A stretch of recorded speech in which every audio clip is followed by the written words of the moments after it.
Ita family, welcome to the Sneaker Cleaning Show. But before I tell you all about the Sneaker Cleaning Show, let me introduce myself.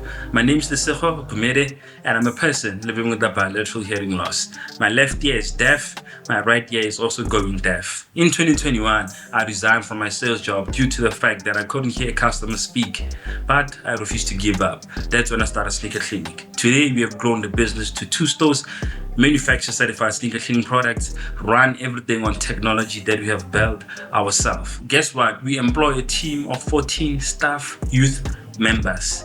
Back to the Sneaker Cleaning Show. This show is all about shoes. Shoes and shoes and shoes. So if you're a sneaker lover, this show is for you. Make sure you subscribe, like, share with everyone that you know that loves their shoes.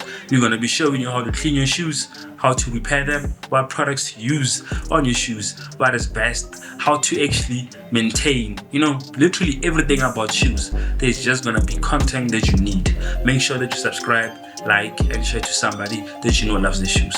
Thank you.